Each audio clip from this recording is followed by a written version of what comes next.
Life में ठोकर लगना तो बहुत जरूरी है, क्योंकि ताश में जोकर और जिंदगी में ठोकर कभी भी माहौल बदल सकते हैं। और बुरा वक्त से कभी घबराना नहीं चाहिए, क्योंकि बुरा वक्त ही बताता है कि लोग क्या थे और हम क्या समझ रहे थे। लाइफ में सबके साथ चैलेंजेस आते हैं, सबके जीवन में कठिनाइयां आती हैं। कठिनाइयों का आना एक पार्ट ऑफ लाइफ है और उससे जीत कर निकल जाना एक आर्ट ऑफ लाइफ है। सबके जीवन में संघर्ष आते हैं, हम लोग के समय में भी आए थे। बहुत सारे लोग ठग के चले गए, हमको तो इतना ज्यादा ठगा गया कि हम पटना केवल इसीलिए रुके कि हमको घर जाने का पैसा नहीं छोड़ा था। इस तरह से हमको यहाँ पर नोच लिया था लोगों ने, लेकिन हम धैर्य रखे, अपने टीचर से बात की तो उन्होंने काफी मधुर भाषा में बोला कि देखो बेटा, जीवन में किसी को ठगना पाप है, ठगा जाना कभी पाप नहीं है। तो तुम्हें कोई ठग रहा है तो ये उसकी गलती है, जीवन में तुम किसी को मत ठगना।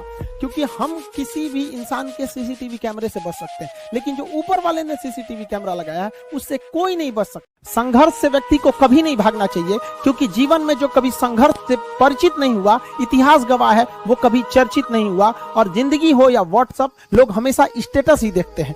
जीवन में संघर्ष का आना बहुत जरूरी है, क्योंकि फूलों की हिफाजत कांटे ही करते हैं, माली तो बहुत बाद में आता है। और रिकॉर्ड वो तोड़ते हैं जिनके रगों में खून नहीं बल्कि लक्ष्य पाने के लिए जुनून दौड़ता हो। याद रखिएगा, जिस समय आपका किस्मत साथ न दे, समझ जाइएगा कि आपकी मेहनत आपका साथ देगी। किस्मत एक लिफ्ट की तरह होती है, कभी भी धोखा दे सकती है, लेकिन जो मेहनत होती है वो सीढ़ियों की तरह होती है। चढ़ने में तो थकान देगी, लेकिन कभी आपका साथ नहीं छोड़ेगी, आपको अपने मंजिल तक पहुंचाएगी। और बुलंदी पे चढ़ने के बाद आपको घमंड नहीं बल्कि एक सुकून मिलेगा कि मेहनत जरूर की है, लेकिन अपनी मंजिल तक जरूर पहुंचे। देखिए, गरीबी होना कोई पाप नहीं है।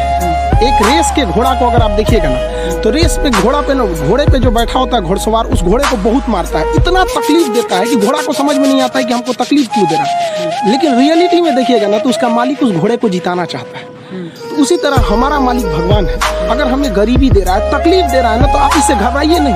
वो मालिक हमें जिताना चाह रहा है, और आप रेस छोड़ के भाग जाइएगा तो क्या करेगा? वो तो आपको जिताना चाह रहा है। तो गरीबी कोई नहीं। हम लोग खुद जब अपने स्टूडेंट लाइफ में थे, तो हम लोग उसमें गुरुद्वारा में जाके खाना खाए थे। ये हालत था हम लोग का। अगर आपके अंदर जिम्मेदारी है ना, तो आप यकीन मानिए आप चैन से सो नहीं पाएंगे। जिम्मेदारी ऐसी चीज होती है जो रातों की नींद छीन लेती है। रात में जगने वाला हर लड़का आशिक। सरदार जी थे, सरदार जी अपने कुत्ता को टहलाने निकले थे, तो उनके कुत्ते को देखकर उनका पड़ोसी बोल रहा है कि सरदार जी, आपके कुत्ते की शक्ल तो शेर जैसे मिल रही है।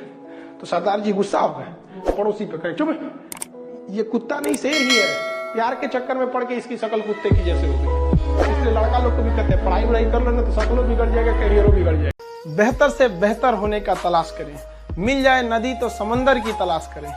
टूट जाते हैं शीशे पत्थर की चोट से, पत्थर टूट जाए ऐसे शीशे तलाश करें।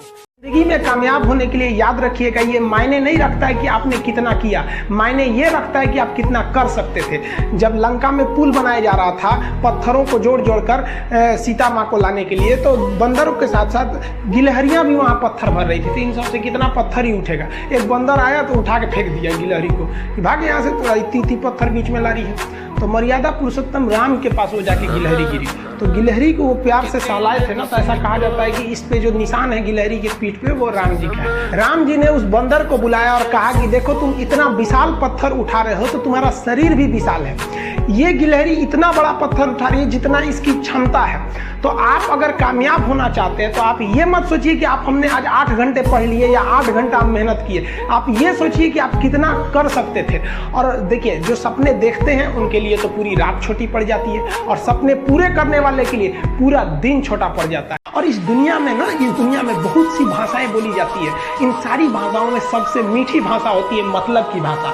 अगर आपसे कोई बहुत मीठा बोलने लगा ना, समझ जाइए कि कहीं ना कहीं मतलब छुपा है। मतलब की भाषा बहुत होगी यहाँ पे, लेकिन ये जुबान जो है ना आजकल बहुत खतरनाक हो गया। कभी कभी देखते होंगे कुछ लोग आपके गलत बात का भी जवाब नहीं दे पाते हैं। तो जवाब देने भाई साहब सबको आता है, बीच में माँ बाप का संस्कार चला आता है। और संस्कार बहुत चीज होती है। संस्कार यदि आपके अंदर है तो सब कुछ हारने के बाद भी आप जीत सकते हैं। और अगर संस्कार की जगह अहंकार आ गया ना, तो जीता हुआ भी चीजों को हार सकते हैं।